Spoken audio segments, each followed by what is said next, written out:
go ahead. Okay. Okay, so let's see, everyone. First of all, I am Robert Sharp. I host a radio show on Blog Talk Radio. I have for 5 years. It's called Bringing Inspiration to Earth, and we've got over 1,000 shows there. And decided that it's time to take that to a new level and bring inspirational people to you via video. And we're going to be having interviews with various guests. We're also going to have an educational segment and book review segment. And today is one of our educational segments. We're going to have a series on essential oils. And of course, joining me is my very favorite oil person, Peggy. So anyway, Peggy, if you wouldn't mind sharing a little bit about yourself with people who are watching. Yeah, you bet. I was in massage school in 1994. And I hear an echo. Oh, now it's gone. Was that better? Yeah, it's just, yeah, I think it's just one of those things. Oh, okay. And while I was in massage school, we started learning about essential oils. And that was a natural progression for me in my life. I mean, I had grown up as a child knowing about natural remedies. I mean, there had been so-called healers or curanderas in my family tree that I had heard stories about forever. And I knew my grandfather used a lot of yerbas, and my mother was very prone to doing natural alternative health ideas in our home. So when I started learning about essential oils, I thought, this makes it really easy. Here's the essence of the plant in a bottle. And I started learning about essential oils. And through the years, things have gotten better in the world of essential oils. So now we have even higher quality oils than I was first exposed to that many years ago. And my interest in essential oils has taken me around the world. I've studied and taught in different countries and around the United States. And one of my big passions is sharing information about essential oils and how people can take care of themselves naturally in a very healthy way, so there are no side effects. Mm-hmm. And one of the things to keep in mind, Robert, as we're talking about essential oils, is that they aren't miracles. Although sometimes we feel like we've received a miraculous aid. Yeah. And they aren't opposed to Western ideas of health and healing. They're just a real natural part of the world in that a lot of the same components that we find in essential oils or in plants are in us. So the same elements like carbon, hydrogen, oxygen, sulfur, nitrogen. So that when we take on an essential oil property, it looks natural to our cells. Yeah, they are becoming much more popular over the years. I mean, at least now it's a little bit more mainstream than it has been in the past. And so, can you, for the people who are watching who really don't necessarily know what an essential oil is. I mean, we talk about it coming from plants, right. But if you wouldn't mind, you have a wonderful explanation about exactly where it comes from, so to speak. Okay. You want me to talk about tearing the leaf? There you go. Yeah. Okay. Smell it. Yeah. Most people, as children, have torn a leaf. I don't know what drives us to do that, but we have torn a leaf off of a tree or a rose bush or something, and we see the liquid ooze out, and what we've done is broken the little itty-bitty sacs that contain this liquid.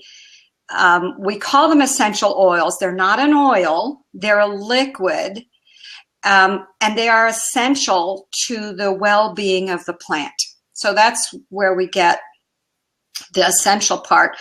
Oil was, I guess, because somebody didn't know what else to call it. It was a liquid and they just called it an oil, and that stuck. But it's not a fatty oil like we know from olive oil or coconut oil. We know that those are thick and greasy.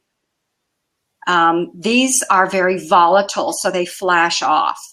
some of the essential oil molecules are heavier than water. So in the distillation process, which is where how we get most of our essential oils. By the way, the essential oils sacs can be in the leaf, the bud, the flower, the stem, the bark, different parts of the plant. And it takes sometimes tons of plant material to yield a pound of essential oil. So that's how we get the different prices for the oils. It depends on where they grow, how they grow, what it takes to harvest them, what it takes to distill them, how many pounds of plant matter we need, and all that. Yeah, it is amazing. I skipped something though, didn't I? I was going to say that, first of all, it is amazing that the amount of a plant that you need to produce such a small amount, and so that's understandable. But they're also very concentrated. As far very as concentrated. Yeah, you'll often hear that essential oils are 50 to 70 times stronger than the herb. Very concentrated. For that reason, when we have a very high quality essential oil, it takes a drop or two to have a beneficial effect. And we sometimes have this mentality that, well, if a little bit is good, a lot is going to be a lot better. That's not necessarily true with essential oils. Right. You really only need 1 or 2 drops at a time. And, we can repeat that dosage throughout the day without having a problem.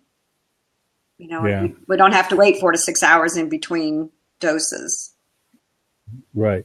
And, one of the things that we want to let people know right away is that, the things that we're going to be talking about, we're not recommending, as far as, a particular therapy or for a particular ailment.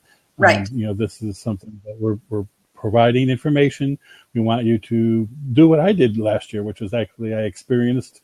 It started with me, with my experience. I had a friend on Facebook who told me about using lavender oil to help her sleep better.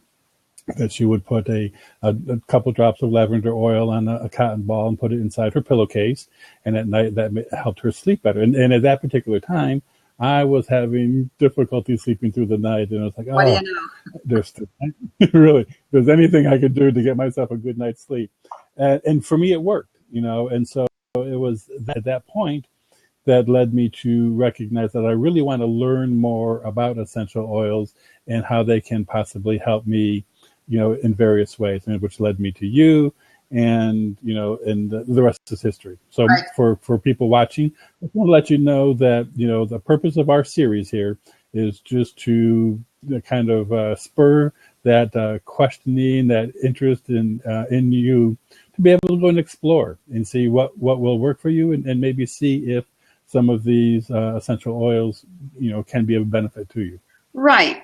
And we are not going to be talking about any particular brand. We are not here to diagnose or prescribe in any way. We're simply going to be sharing some of our experiences with each other because we've been friends for a long time.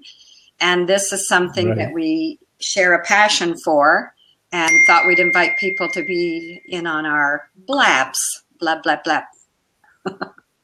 Blah, blah, blah.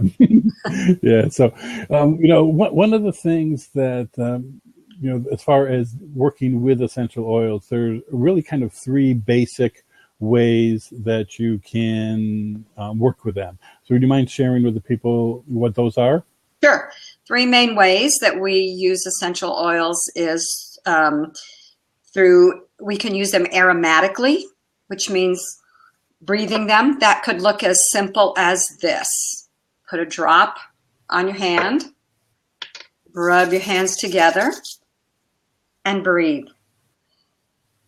And there are a couple different ways that can look. I made a little tube, cupped it in my hand, put my nose in the little hole, or I can also put my mouth in it to suck it in. Or you can have keep away from the eyes. I have in the background. Mm-hmm. That little lighted. Yeah, I do that too. So you want a cold air diffuser, or just, put it on your hand. What you did with the cotton ball in your pillowcase is aromatic. So you're getting the aroma. And, aromatherapy, of course, means using the fragrance to help us. And it's as simple as that. We also can use them topically. So I could take a drop of an essential oil and rub it on an area. Put it on wherever I want it to be for a different effect. I would put it, a different part of the body. We also can use them internally. So if I had, this is assuming I have a real high quality essential oil, I could put a drop in water and drink. I also put essential oils just straight under my tongue. I use them when I cook. They're great to put in a smoothie. So the three basic ways are aromatically, topically. They're great with massage, in a massage, and internally. Right. Yeah. No, I mentioned my experience with the aromatic aspect. Now, as far as topically, those, isn't that what a lot of massage therapists really kind of utilize in their work? I mean, it's basically Yes. topical. Yeah. Right. And Yeah. I've had And then, my massage therapy license for over 20 years, probably 22 years now. And when I started using essential oils in massage, I realized how much more pleasant the massages were to give. And the person receiving it got far greater benefit that seemed to last a lot longer.